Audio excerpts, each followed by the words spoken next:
నమస్తే, welcome to వి3 news. లక్ష్యం సమాజహితం. ఇక వార్తల్లోకి వెళ్లే ముందు ముఖ్యాంశాలు. హార్టికల్చర్ సీట్ల భర్తీపై విద్యార్థుల ధర్నా. ములుగు అగ్రికల్చర్ యూనివర్సిటీలో హార్టికల్చర్ సీట్లపై నిరసన.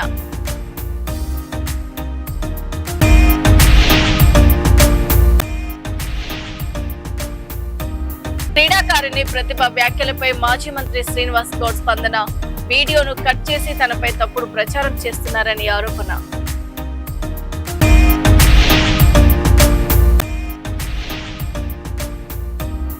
మహబూబాబాద్ లో విద్యార్థి గొంతు పట్టి పిసుకుతారా? రేవంత్ రెడ్డి ప్రభుత్వంపై హరీష్ రావు విమర్శలు.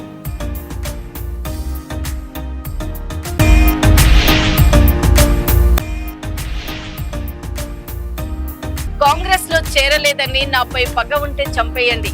బీఆర్ఎస్ ఎమ్మెల్యే మాధవరం కృష్ణారావు సంచలన వ్యాఖ్యలు.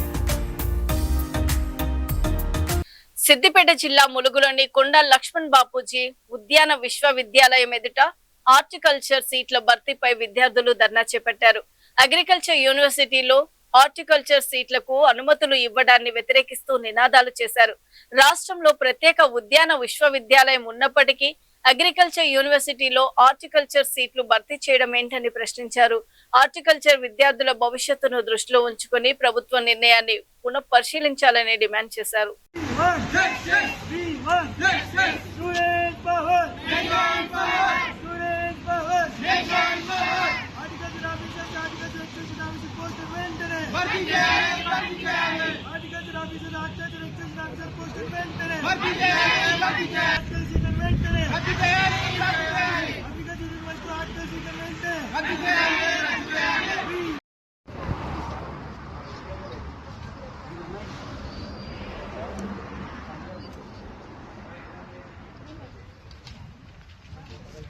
కొండలక్ష్మణ్ తెలంగాణ రాష్ట్ర ఉద్యాన విశ్వవిద్యాలయ విద్యార్థులు ఈరోజు మేము ముఖ్యంగా ఈ స్ట్రైక్ కూర్చోవడానికి కారణం ఉద్యాన విశ్వవిద్యాలయం స్టార్ట్ అయ్యేప్పటికీ 20-30 సంవత్సరాలు అవుతున్నా కానీ ఎలాంటి రిక్రూట్మెంట్ లేదు. Horticulture officer, horticulture extension officer recruitment లేదు. మేము ప్రతి గవర్నమెంట్ని అడుగుతూనే వస్తున్నాం. ఇప్పటికీ చాలా స్ట్రైకులు చేసినాము, చాలాసార్లు గవర్నమెంట్కి రిప్రజెంటేషన్ కూడా ఇచ్చినాం. ఆ రిక్రూట్మెంట్ చేయడం పక్కకు పెట్టేసి మాకు ఎటువంటి ఉపాధి లేదు గవర్నమెంట్ పరంగా. అలాగే ఈరోజు యూనివర్సిటీ హార్టికల్చర్ ఒక స్పెషలైజ్డ్ యూనివర్సిటీ ఉండడం కూడా అగ్రికల్చర్ యూనివర్సిటీ వాళ్ళు అగ్రికల్చర్ యూనివర్సిటీలో హార్టికల్చర్ సీట్లు పెడుతున్నారు. ఆ విధంగా కూడా విద్యార్థులకు నష్టం జరుగుతుంది. ఇటు ఉద్యోగపరంగా అటు విద్యాపరంగా రెండు విధంగా మేము విద్యార్థులను చాలా నష్టపోతున్నాం. సో దాన్ని వెంటనే గవర్నమెంట్ స్పందించి మా విద్యార్థులకు న్యాయం చేయాలని చెప్పేసి మేము ఈరోజు ఇక్కడ బైఠాయించడం జరిగింది. ఈ డిమాండ్ని పరిష్కరించకపోతే రాష్ట్రంలో ఉన్న అన్ని హార్టికల్చర్ కాలేజీలు అన్ని బంద్ చేసి మేము అందరం రోడ్డు పైన బైఠాయించి తీవ్రంగా మేము ధర్నా చేద్దామని మా భవిష్యత్తు కార్యక్రమం. 1000 మంది విద్యార్థులు ఇప్పుడు ప్రస్తుతం చదువుతున్న విద్యార్థులు 1000 మందితో పాటు ఇంతకుముందు చదువుకొని పాస్ అయినటువంటి విద్యార్థులు 10,000 మంది విద్యార్థుల దాకా ఈ అగ్రికల్చర్ యూనివర్సిటీ హార్టికల్చర్ సీట్లు పెట్టడం కానీ రిక్రూట్మెంట్ జరపకపోతే అంతమంది విద్యార్థులు నష్టపోవడం జరుగుతుంది. క్రీడాకారిణి ప్రతిభ చేసిన వ్యాఖ్యలపై మాజీ మంత్రి శ్రీనివాస్ గౌడ్ స్పందించారు. మంత్రి పేషలో పనిచేసే వ్యక్తి అని తాను చెప్పిన విషయాన్ని బీజేపీ కాంగ్రెస్ నేతలు కావాలని వీడియోను కట్ చేసి తనపై తప్పుడు ప్రచారం చేస్తున్నారని ఆరోపించారు. ప్రభుత్వ తప్పిదాలను ఎత్తి చూపుతున్నందుకే తనను వ్యక్తిగతంగా టార్గెట్ చేస్తున్నారని విమర్శించారు. తనపై నిరాధార ఆరోపణలు చేస్తున్న వారిపై చట్ట ప్రకారం చర్యలు తీసుకునేందుకు అడ్వకేట్లతో మాట్లాడుతున్నారని శ్రీనివాస్ గౌడ్ తెలిపారు.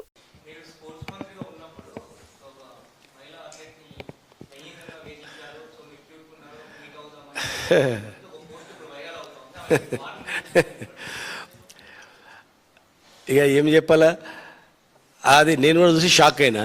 ఇమ్మీడియట్గా మళ్ళీ వాళ్ళ బంధువులే ఎవరు బాబాయ్ ఎవరు ఉంటారు నా దగ్గర తీసుకొచ్చిన ఆయన ఇమ్మీడియట్గా ఇంకో వీడియో పెట్టి, లేదు సార్ మీరు కాదు, మీ దగ్గర ఎవరు కంప్యూటర్ ఆపరేటర్ ఏదో మాట్లాడితే మీ దృష్టికి తీసుకొస్తే ఇమ్మీడియట్గా అవన్నీ రిమూవ్ చేసిండ్రు జాబ్లోకి నుంచి అదే రోజు. మళ్ళీ మేమే రిక్వెస్ట్ చేస్తామని జాబ్లో పెట్టుకోమని, ఉద్యోగాలు పెట్టుకోండి పాపం ఏదో తెలియకన్నాడు పిలవడని చెప్పి అన్నాడు.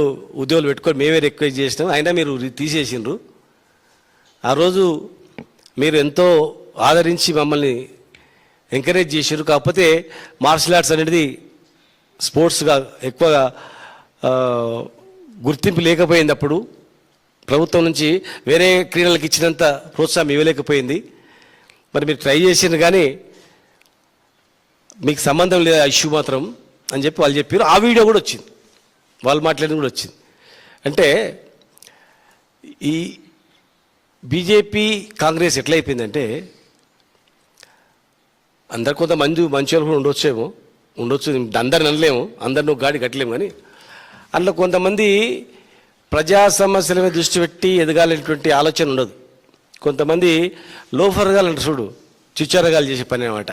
అంటే ఎదుటి వ్యక్తిని డ్యామేజ్ చేయడానికి, వాడిని డ్యామేజ్ చేస్తే ఎదుగుతా అనుకుంటారు అనమాట. అరే వాడిని డ్యామేజ్ చేస్తే నేను ఎదిగిపోతా అనుకుంటారు. కానీ నిజం నిలకడని నిలుస్తాయి కదా.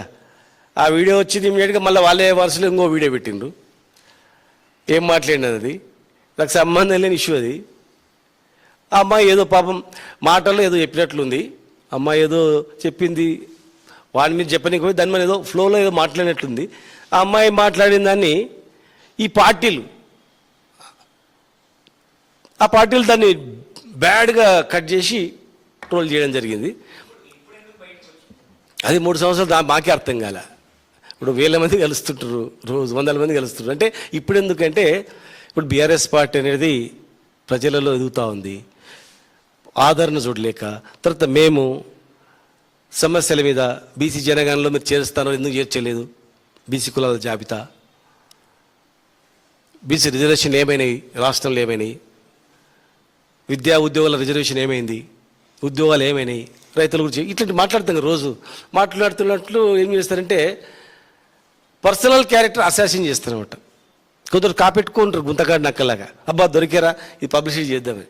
కానీ అబద్ధాలను ఎన్నిసార్లు పబ్లిసిటీ చేయగలుగుతారు చెప్పండి.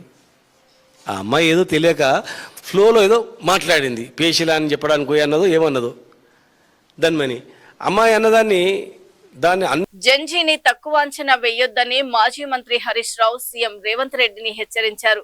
ఢిల్లీలో జంజీ పోరాటంతో కేంద్ర మంత్రి ధర్మేంద్ర ప్రధాన్ రాజీనామా చేయాల్సి వచ్చిందని, ఇప్పుడు తెలంగాణలోనూ అదే తరహా విద్యార్థి పోరాటం కనిపిస్తోందన్నారు. మహబూబాబాద్ లో ఆందోళన చేస్తున్న విద్యార్థి గొంతును సీఐ పట్టుకుని పిసుకుతున్నారని, విద్యార్థులు ఏమైనా టెర్రరిస్టులా అని ప్రశ్నించారు. సూర్యాపేటలో విద్యార్థినిని పోలీసులు అరెస్ట్ చేస్తే తోటి విద్యార్థులు పోలీసులను చుట్టుముట్టి ఆమెను విడిపించారని తెలిపారు. 1,00,000 మంది పాలిటెక్నిక్ విద్యార్థుల జీవితాలతో ప్రభుత్వం చెలగాటం ఆడుతోందని హరీష్ రావు విమర్శించారు. ఇవాళ రేవంత్ రెడ్డి పాలిటెక్నిక్ విద్యార్థుల జీవితాలతో చెలగాటం ఆడుతున్నాడు. ఇది ఒక మాసప్ ట్యాంక్ పోరాటం కాదు, ఇది ఒక కాలేజీ పోరాటం కాదు, 1,00,000 మంది విద్యార్థుల పోరాటం అనే విషయాన్ని రేవంత్ రెడ్డి గుర్తుపెట్టుకోవాలి. మొన్న ఢిల్లీలో చూసాం, నీట్ ప్రశ్నపత్రం లీక్ అయితే జెన్జీ ఉద్యమాన్ని ఢిల్లీ వీధుల్లో మనం చూసాం. ఆ జెన్జీ పోరాటంతో ధర్మేంద్ర ప్రధాన్ రాజీనామా చేయాల్సి వచ్చింది, ప్రభుత్వం వెనక్కు తగ్గాల్సిన పరిస్థితి ఏర్పడ్డది. ఢిల్లీ జెన్జీ చూసాం, ఇప్పుడు తెలంగాణలో 1,00,000 మంది జెన్జీ పాలిటెక్నిక్ విద్యార్థుల పోరాటం చూస్తున్నాం.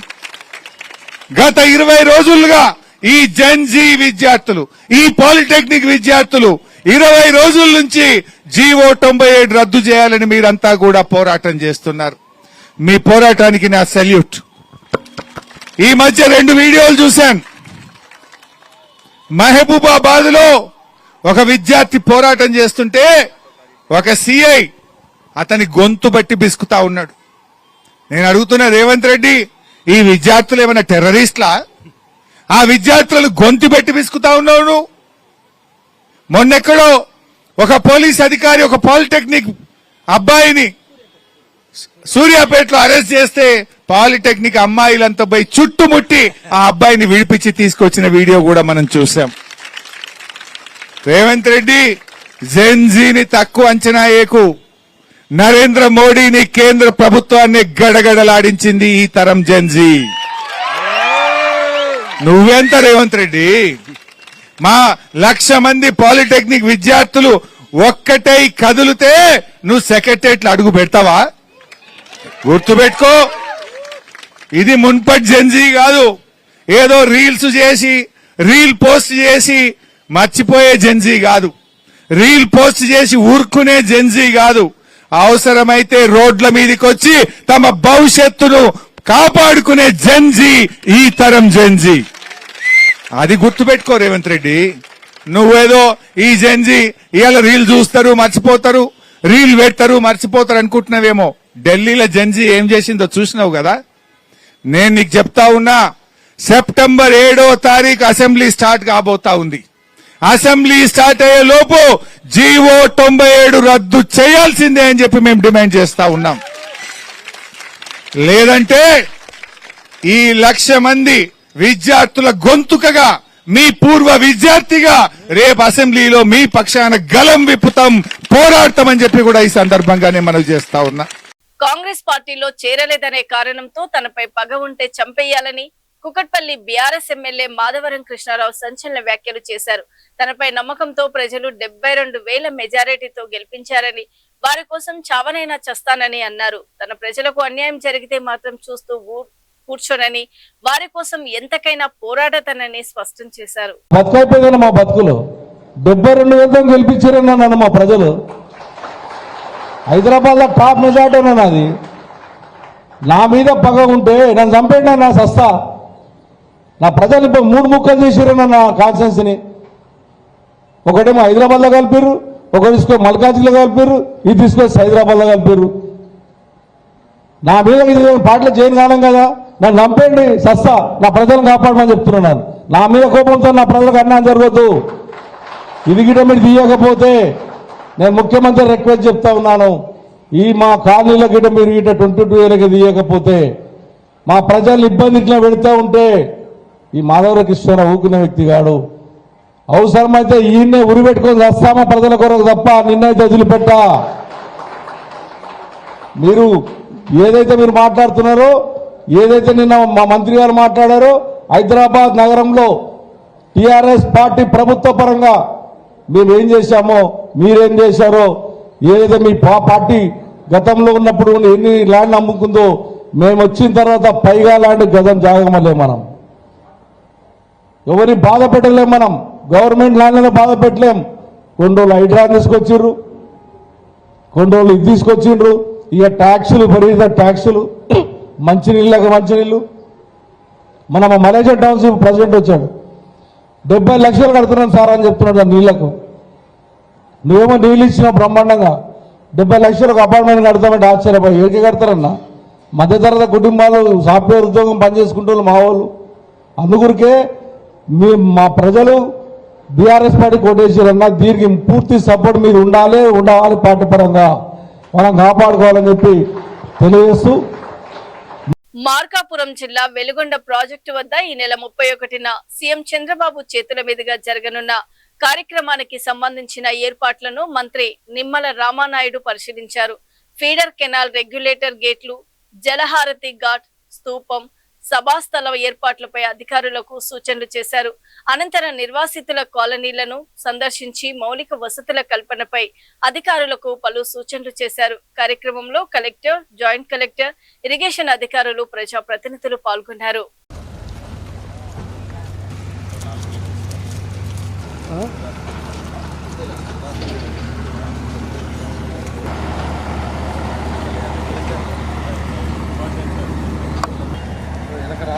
దశాబ్దాల కళ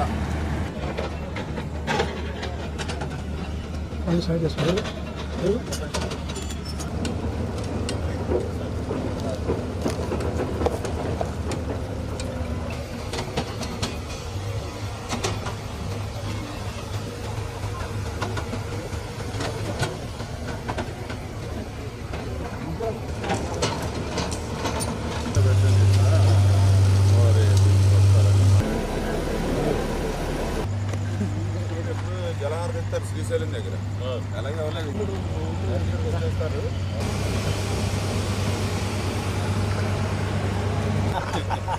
శెట్టి గారు లెక్కలు రాసినట్టు ఇంతే సార్. ఇదిగో Polavaram left canal, HNSS, Chintalapudi, Veligonda, Uttarandhra, Godameru, GDS, IDC, ఇట్లా పనులన్నీ లిస్టులు ఉంటాయి. నువ్వేమి ఇన్ని పట్టుకోకుండా హ్యాపీగా కాగితం కూడా పట్టుకోకుండా ఇప్పుడు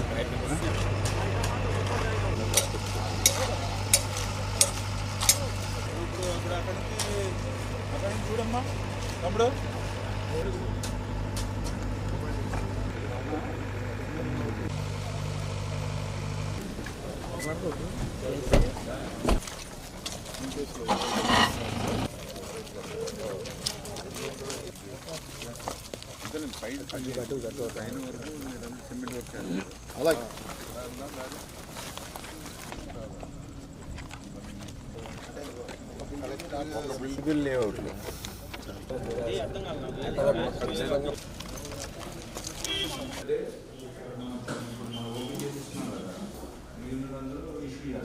మూడు దశాబ్దాల కళ వెలుగొండ రేపు 31వ తేదీన గౌరవ ముఖ్యమంత్రి నారా చంద్రబాబు నాయుడు గారు చేతుల మీదుగా ఆ కళ నెరవేరుతుంది అంటే, ఎందుకంటే ఈవేళ మనందరికీ తెలుసు సెంటిమెంట్ ఉంటుంది ప్రతి ఒక్కరికి. ఇప్పటికీ నేను నా సొంత గ్రామం వెళ్తే నా ఇల్లు పాడడిపోయినప్పటికీ కూడా ఆ ఇంటిని చూసినా, ఆ వాతావరణం చూసినా, ఆ చిన్నప్పటి జ్ఞాపకాలు, ఆ ఊరిని వదిలి వెళ్ళాలంటే ఒక ఆవేదన, బాధ ఉంటుంది. అటువంటి వాటన్నిటినీ కూడా ప్రక్కన పెట్టి ఈవేళ లక్షలాది మందికి మా వల్ల త్రాగడానికి నీళ్ళు ఇస్తూ ఉన్నాం, లక్షలాది ఎకరాలకు సాగునీరు ఇస్తూ ఉన్నామని ఒక త్యాగం ఈవేళ నిర్వాసితులు చేశారు. కాబట్టే ఈవేళ ఆ వెలుగొండ ప్రాజెక్టు పూర్తవుతున్నటువంటి పరిస్థితి మనం వైసీపీ నేత జోగి రమేష్ కుటుంబంపై జోగి మేఘన ఆమె తండ్రి తీవ్ర ఆరోపణలు చేశారు. తమను మనుషుల్లా చూడకుండా అవమానకరంగా మాట్లాడేవారని మేఘన ఆరోపించారు. తన బిడ్డకు జరిగిన అన్యాయం మరో ఆడబిడ్డకు జరగకూడదని మేఘన తండ్రి ఆవేదన వ్యక్తం చేశారు. వైసీపీలో కొనసాగాలంటే మతం మారాల్సిందేనని, తన కుటుంబంలోనూ మతం మార్చే ప్రయత్నం జరిగిందని ఆరోపించారు. అయితే ఇవి మేఘన ఆమె కుటుంబ సభ్యులు చేసిన ఆరోపణలేనని, వాటిపై సంబంధిత వ్యక్తుల స్పందన తెలియాల్సి ఉంది. ఇంకొక విషయం, రమేష్ గారు ఏనాడు కూడా మమ్మల్ని ఒక మనుషుల్లాగా, అంటే మేము పిల్లల్ని ఇచ్చిన వాళ్ళ ఇంటికి కనీసం ఒక వియంకుడు వాళ్ళు వచ్చిరని చెప్పి మర్యాద కూడా మాకు ఉండకపోయింది. మా ముందేమో బావగారు రండి అనేది, మేము పోయిన అరే ఊరే అనేది. ఇదండి పద్ధతి.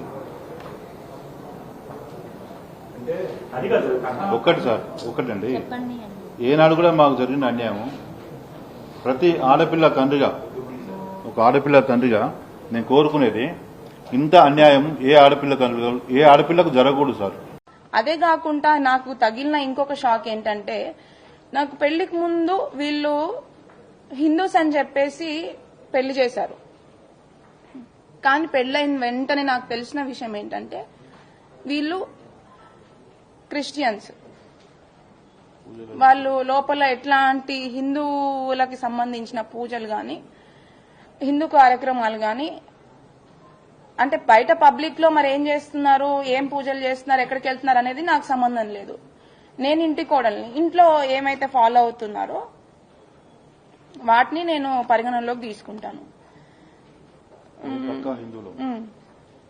అక్కడికి వెళ్లిన వెంటనే వాళ్ళ ఇంట్లో ఒక పూజ గది లేదు. బట్ మేము పెళ్లి చూపులకు వచ్చే ముందు అక్కడ మాకు తగ్గట్టుగా అన్ని ఫోటోలు అరేంజ్ చేసి మమ్మల్ని మోసం చేసి మమ్మల్ని పెళ్లి వరకు తీసుకొచ్చి పెళ్లి చేశారు. అది ఇది ఇప్పుడు అబ్బాయితో ఒకటైతే, సెకండ్ వచ్చేసి క్రిస్టియన్స్ అని చెప్పేసి తెలియకుండానే పెళ్లి చేసి, నేను క్రిస్టియానిటీ ఫాలో అవటం అనేది నేను తప్పుగా పరిగణించట్లేదండి. ఎవరి దేవుని వాళ్ళు రెస్పెక్ట్ చేస్తారు. బట్ చెప్పకుండా పెళ్లి చేసి మోసం చేసిందే కాక బలవంతం చేయడం అనేది ఇంకొక తప్పు. అవన్నిటిని నేను ఎఫ్ఐఆర్ లో క్లియర్ గా చెప్పినా చెప్పకున్నా ఇప్పుడు డైరెక్ట్ గా మీకు ప్రతి ఒక్కరికి నా బాధ అర్థమవుతుంది అని చెప్పి ఇప్పుడు ఇంకొకసారి మీకు అందరికీ చెప్పుకుంటున్నాను. అక్కడ ఆవిడ బైబిల్ చదువుతున్నా నేను వాటిని అన్నిటినీ నేను ప్రతి ఒక్కదాన్ని నేను రెస్పెక్ట్ చేస్తాను ఖచ్చితంగా. బట్ నన్ను బలవంతం చేయడం అనేది ఖచ్చితంగా 100కి 100% తప్పు. అండ్ మా దేవుళ్ళని ఇప్పుడు నేను వాళ్ళని బతిలాడుకోగా నాకు ఒక 3rd floor లో పూజ గది పెట్టారు. దాంట్లో కనీసం నేను అగరబత్తులు వెలిగించి గంట కొట్టాలన్నా కూడా చాలా భయపడేదాన్ని. ఎందుకంటే ఆమె ఆ టైంలో చేసిన నాకు ఆ వ్యాఖ్యల వల్ల ఫస్ట్ నాకు పూజ చేయాలన్నా కూడా దాంట్లో భయమేది. ఎందుకంటే ఆమె ఎట్లాంటి వ్యాఖ్యలు చేసిందంటే, అసలు మీ దేవుళ్ళు కూడా దేవుళ్ళేనా, అసలు ఇద్దరు అంటే నాకు శివుడు. గాజుల రామారంలో 22A కింద 143 ఎకరాలను నిషేధిత జాబితాలో పెట్టారని బాధితులు తెలిపారు. ఆయా భూముల్లో 80% వరకు జనవాసాలు ఉన్నాయని పేర్కొన్నారు. కాంగ్రెస్ ప్రభుత్వం వచ్చిన తర్వాతే ఈ భూములకు సంబంధించి ఇబ్బందులు మొదలయ్యాయని, 22A బాధితులు ఆరోపించారు. ప్రభుత్వం స్పందించి తమ సమస్యను పరిష్కరించాలని వారు కోరారు. సుమారుగా గాజుల రామారంలో 329/2 నుంచి 329/10 వరకు సుమారుగా గవర్నమెంట్ రికార్డు ప్రకారం 143 ఎకరాలు 143 ఎకరాలు ఆల్రెడీ సుమారుగా 80% ఆల్రెడీ అందరు పబ్లిక్ నివసిస్తున్నారు. ఆల్రెడీ కన్స్ట్రక్షన్ అనేది కూడా ఏర్పాటు చేయడం జరిగింది. దాంట్లో మీరు చూసుకుంటే ముఖ్యంగా లేఅవుట్లతో పాటు లేఅవుట్లు కూడా పూర్తి అయ్యాయి. పానీలు, లేఅవుట్లు, సర్కిల్ ఆఫీసులు పెట్టడం జరిగింది. సర్కిల్ ఆఫీసులు, స్కూల్స్, కాలనీ డబల్ రోడ్స్ ఏర్పాటు చేయడం, ఆల్రెడీ దేవాలయాలు, చర్చిలు, అదేవిధంగా అన్నీ కూడా ఏర్పాటు చేయడం జరిగింది. పబ్లిక్ కూడా నివసిస్తున్నారు. సుమారుగా 80% 22A ఉంటే మీ పరిస్థితి ఏంది? ఆ కాలనీ పరిస్థితి ఏంది? ఆల్రెడీ బీఆర్ఎస్ గవర్నమెంట్ ఉన్నప్పుడు court order through already registration చేయడం జరిగింది. ఈ కాంగ్రెస్ గవర్నమెంట్ లో గత ఒక 3 సంవత్సరాల నుంచే ఇబ్బంది అనేది ఏర్పాటు జరిగింది.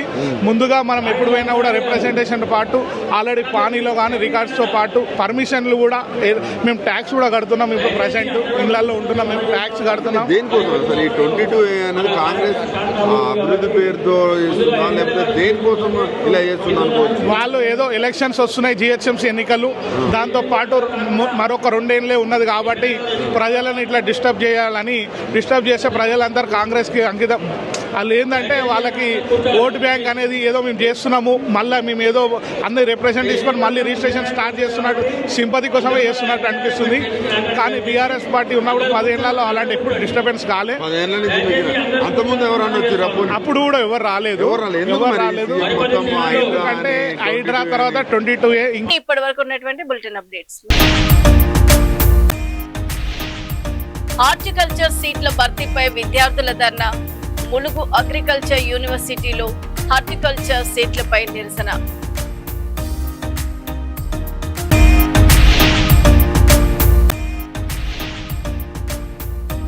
క్రీడాకారిణి ప్రతిభ వ్యాఖ్యలపై మాజీ మంత్రి శ్రీనివాస్ గౌడ్ స్పందన. వీడియోను కట్ చేసి తనపై తప్పుడు ప్రచారం చేస్తున్నారని ఆరోపణ.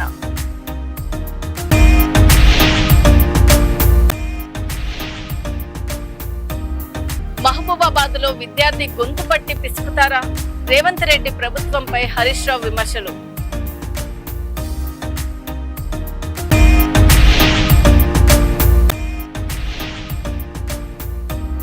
కాంగ్రెస్ లో చేరలేదని నాపై పగ ఉంటే చంపేయండి. బీఆర్ఎస్ ఎమ్మెల్యే మాధవరం కృష్ణారావు సంచలన వ్యాఖ్యలు. మరో బులెటిన్ తో మళ్ళీ మేము ముందుంటాం. అప్పటి వరకు చూస్తూనే ఉండండి V3 న్యూస్. లక్ష్యం సమాజ హితం. నమస్తే.